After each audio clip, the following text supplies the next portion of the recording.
Okay, हमारा start था colorectal carcinomas. Colorectal carcinomas से कई बार क्वेश्चंस आते हैं और वो डायरेक्ट क्वेश्चंस पूछे जाते हैं, जैसे कि कौन से नॉन मेलिग्नेंट पॉलिप्स हैं और कौन कौन से मेलिग्नेंट पॉलिप्स हैं। तो हमारे को पहला जो हमारे पास में स्क्रीन है वो है नॉन मेलिग्नेंट पॉलिप्स के लिए। तो उसमें कौन कौन से आते हैं? Hamartomatous polyps, juvenile polyposis, Peutz जैगर syndrome, okay, and hyperplastic polyps. तो ये सारे नाम अपने को एज इट इज याद होने चाहिए कि ये सारे के सारे क्या है, हमारे नॉन मेलिग्नेंट पॉलिप्स। अगर ऑल एक्सेप्ट करके पूछा जाता है तो हमारे को पता क्या होना चाहिए?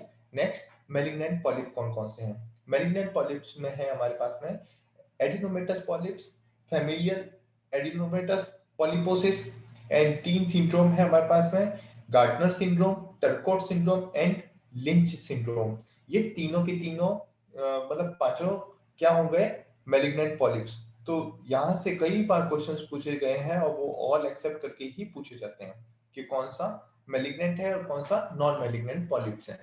Okay, then hereditary gastrointestinal polyposis syndrome जो है वो क्या रहता है? वो रहता है हमारा autosomal dominant adenomas in the large intestine with no associated lesions.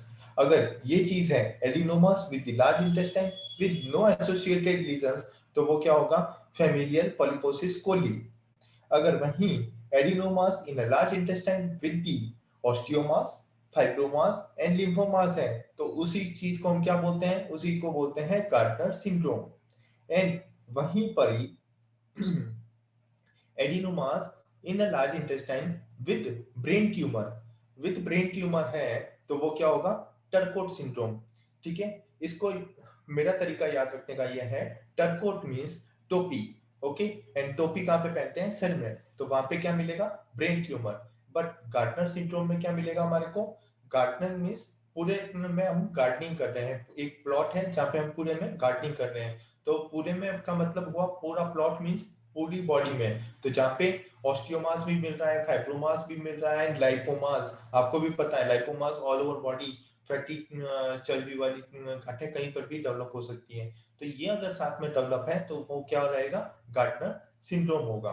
ठीक है, तो गार्डनर से मीन्स पूरा हमारा शरीर क्या हो गया? गार्डनर की तरह हो गया। ठीक है, और टर्कोट मीन्स टोपी, ब्रेन ट्यूमर। ठीक है, hematomatous polyps throughout the GIT associated with the mucocutaneous pigmentations and tumor of the pancreas, ovary, breast, lung and uterus। तो वो क्या होगा? प्यूस जैगर सिंड्रोम। वो क्या होगा हमारा? प्यूस जैगर सिंड्रोम। एंड मोस्टली जो इंटेस्टाइनल जीआईटी पोर्शन अफेक्ट करेगा, जहाँ पे हिमाटोमेटस पॉलिप्स मिलेंगे, वो होंगे स्मॉल इंटेस्टाइनल पोर्शन। ठीक है, तो प्यूस जैगर सिंड्रोम आपको पता होना चाहिए क्या है? Hamartomatous polyps through GIT associated with the mucocutaneous pigmentations and tumour of the pancreas, ovary, breast, lung and uterus. And वही बात करें जुवेनाइल पॉलिपोसिस की, तो वो क्या हो गया? Hamartomatous polyps throughout GIT associated with the various congenital anomalies. तो जुवेनाइल से वर्ड मीनिंग से ही हमारे को समझ में आएगा कि वहां पे क्या होगी? कंजेनाइटल एनोमलीज होगी। एंड जुवेनाइल क्या होंगे? लार्ज इंटेस्टाइन को अफेक्ट करेंगे। ठीक है, अभी हमने बात की थी पीयूष जैगर सिंड्रोम की। तो पीयूष जैगर सिंड्रोम क्या है? Mucocutaneous pigmentation along with the GIT associated with the abdominal pain and anemia suggestive of the Peutz जैगर सिंड्रोम। एंड पीयूष जैगर सिंड्रोम क्या है? ऑटोसोमल डोमिनेंट है। ठीक है, जहाँ पे फैमिली हिस्ट्री पॉजिटिव मिलती है।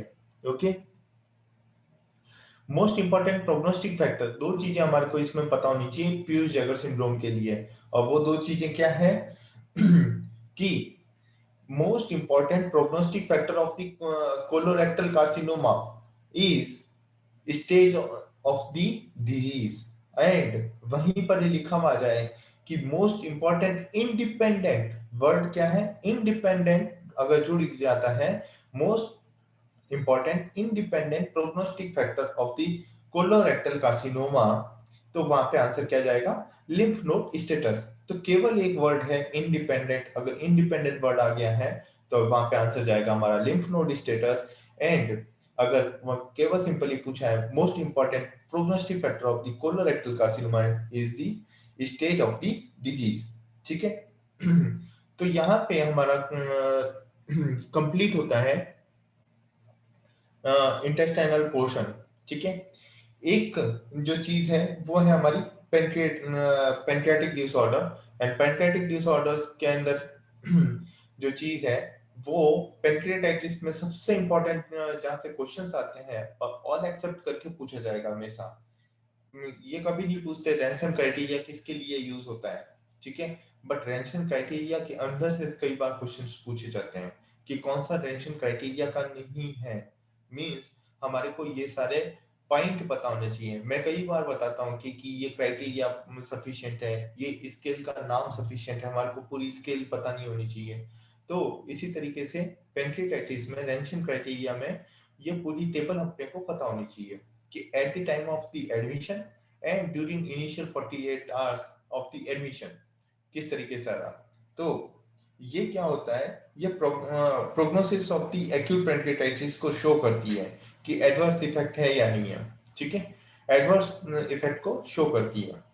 देन कौन कौन से पॉइंट है, फर्स्ट है age greater than 55 year of the age, leukocytosis greater than 16,000, then hyperglycemia greater than 200 mg per dl, then serum LDH level greater than 400 IU per liter, serum AST greater than 250 IU per liter, okay. And during initial 48 hours of the treatment, fall of the hematocrit value greater than 10%, fluid deficit greater than 4000 ml, hypocalcaemia. और यह सबसे important है, यहाँ पे calcium को वो क्या लिखेंगे, हाइपर कैल्सीमिया। तो रेंशन क्राइटेरिया में क्या है, हाइपोकैल्सीमिया लेस देन 8, यहाँ पे 5 लिखा हुआ है, इसकी जगह 8 कर दीजिएगा, 8 mg per dl। Hypoxaemia less than 5 mg per dl, and increase BUN greater than 5 mg per dl, and last one is hypoalbuminemia less than 3.2 gram per dl।